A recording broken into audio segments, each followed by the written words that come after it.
అది ఏది అయినప్పటికీ ఈరోజు ఇంతకుముందు నేను వచ్చే ముందే నాకు లేట్ కావడానికి కారణం ఏంటంటే జీవన్ రెడ్డి గారు ఇచ్చిన ప్రెస్ మీట్ నేను చూసిన.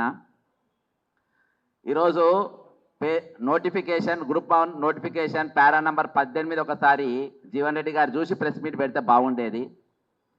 మరి అందులో నీట్గా కమిషన్ అనేది సుపీరియరు, అది ఏ డిసిజన్ తీసుకున్న ఫైనలు, అవసరమైతే నోటిఫికేషన్ క్యాన్సిల్ చేసుకునే పవర్స్ కూడా దానికి ఉంటాయి, ఇంకా ఏమన్నా చేర్పులు మార్పులు చేసుకునే పవర్స్ కూడా దానికి ఉంటాయి అని చెప్పేసి ఆ నోటిఫికేషన్లు ఇవ్వడం జరిగింది. పక్కనున్న ఆంధ్రప్రదేశ్ మరి మొన్న 1:25 అని చెప్పేసి వాళ్ళు గ్రూప్ 1 పెట్టుకున్నారు. మొన్న రిజల్ట్స్ అప్పుడు 1:100 అని చెప్పి జస్ట్ 2 days బ్యాక్ కొత్తగా వచ్చిన ముఖ్యమంత్రి గారు అనౌన్స్ చేసిండ్రు. కానీ ఇక్కడికంటే అది అక్కడ ఒక రాజ్యాంగం నడుస్తుంది, ఇక్కడ ఒక రాజ్యాంగం నడుస్తుందా? ఇక్కడ 1:50 అని పిలిచినప్పుడు ఇదే బట్టి విక్రమార్క గారు ఆపోజిషన్ లీడర్గా ఉన్నప్పుడు అసెంబ్లీలో మరి 1:50 అనేది ఇస్తుందంట మీరు, కానీ 1:100 పిలవాలి, ఎందుకంటే చాలా రోజులకు నోటిఫికేషన్ పడ్డాయని బాజాబ్తా స్టేట్మెంట్ ఇచ్చారు. అంటే బట్టి విక్రమార్క గారు అవగాహన లేకుండా స్టేట్మెంట్ ఇచ్చినట్టుగా జీవన్ రెడ్డి గారు అంటుండ్రా? బట్టి విక్రమార్క కంటే నాకు ఎక్కువ తెలుసు అని జీవన్ రెడ్డి గారు అంటుండ్రా అనేది మీరు లోపల చర్చించుకొని మీరు బయట వచ్చి మళ్ళీసారి స్టేట్మెంట్ ఇస్తే బాగుంటుంది.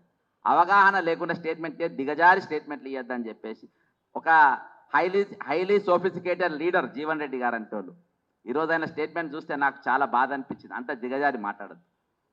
నీలో ఇంకో యువ నాయకుడు ఆయన పేరు చెప్తే ఆయన నేను పెద్ద చేయదలుచుకోలే, ఒక ఎమ్మెల్సీ నిరుద్యోగుల పేరు మీద ఎమ్మెల్సీ అయినోడు నిన్ను ప్రెస్ మీట్ పెట్టి యూపీఎస్సీ వచ్చిన తర్వాత మేము జాబ్ క్యాలెండర్ రిలీజ్ చేస్తామని చెప్పిండు. ఆయన కూడా అవగాహన ఉన్నో లేదో యూపీఎస్సీ 2025కి ఆల్రెడీ రిలీజ్ అయిపోయింది.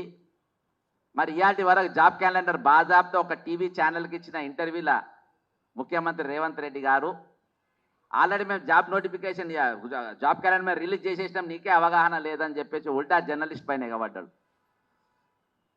అంటే అంత అక్కసుతోని పరిపాలన సాగది, అంత అక్కసుతోని నిరుద్యోగుల సమస్యలు తీరాయి. మీరు డిపార్ట్మెంటల్ వైజ్గా రివ్యూ మీటింగ్లు జరిగి ఏ డిపార్ట్మెంట్లో ఎన్ని ఖాళీలు ఉన్నాయో చూడాలి. ఈరోజు రిటైర్మెంట్ ఎంప్లాయీస్ పైన నేను వాళ్ళను అనైతికంగా పెట్టుకున్నారని గత ప్రభుత్వం మీద నేను కోర్టులో కేసు వేసిన, దాదాపు 179 కేసులలో అదొక కేసు. అందులో ప్రభుత్వం రాగానే 1038 మందిని గుర్తించిన రిటైర్మెంట్ ఎంప్లాయీస్ ఇయాటి వరకు వాళ్ళని తీయలేదు. రీసెంట్గా మళ్ళీ డైరెక్టర్ పశుసంవర్ధక శాఖల మధువాణి అనే ఆమెను ఇయ్యనికి ప్రయత్నం చేస్తే మేము ప్రతిఘటిస్తే దాన్ని ఆపడం జరిగింది. ఈరోజు 1200 మంది విద్యార్థులు అలా అత్యధికంగా నిరుద్యోగులు ఆస్పిరెంట్స్ ఎందుకోసము తమ ప్రాణాలు ఇచ్చిందనేది ఒక్కసారి గత ప్రభుత్వం ఆలోచించక ఈరోజు వాళ్ళు ఇంటి పాలైనరు. మీరు ఆలోచించుకుంటే బాగుంటుంది. 6 నెలల లోపు 6 నెలల్లో మీరు భయంకరమైన వ్యతిరేకత తెచ్చుకున్నారు.